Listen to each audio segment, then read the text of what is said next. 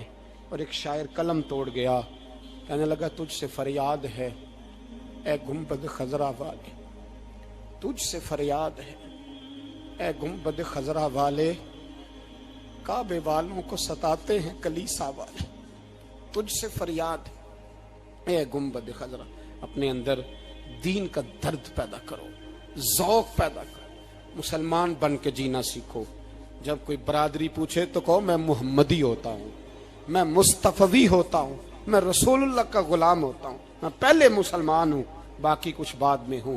خدا را اپنے گھر میں پردہ کراؤ، خدا را رزق حلال کھاؤ۔ اگر پردے نہ ہوں، رزق حلال نہ ہو تو جذبہ جہاد پیدا نہیں ہوتا۔ خدا را اپنے اندر انقلاب برپا کرو، دین کے لیے جینا سیکھو۔ دین بڑا تڑپتا ہے، دین بڑا روتا ہے۔ رسول اللہ آج تجارت کرنے والے ملتے ہیں، آج سیاست کرنے والے ملتے ہیں، دین والے نہیں ملتے، دین کے درد والے نہیں ملتے۔ اپیل ہے آپ سے، آج رات 2 نفل پڑھ کے اور کچھ نہ ہو سکے تو مسلمانوں کے لیے دعا ضرور کر دینا، ان کے لیے دعا ضرور کر دینا۔ اپنے آپ کو بیدار کرو، بیدار کرو۔ بھئی ہم تو آج تک اس لیے ڈر رہے ہیں کہ ہمارا چہرہ ہی نبی پاک جیسا نہیں بن سکا، تو داڑھی رکھنے میں بھی ہم ڈرتے ہیں، نمازی بننے، مسجد آباد کرنے میں، مسلمان کہلانے میں بھی تک خوف ہے۔ تو بتلاؤ نا اس سے آگے بات کب چلے گی؟ جہاد کی بات تو بڑی آگے جا کے، بدل جاؤ، رسول اللہ کا غلام بن کے جینا سیکھو۔ نبی پاک صلی اللہ علیہ وسلم کی غلامی کا پٹا اپنے گلے میں ڈالو۔ یہی امام حسین کی سوچ ہے، یہی امام علی مقام کا پیغام ہے، اس کو کبھی فراموش نہ کرنا۔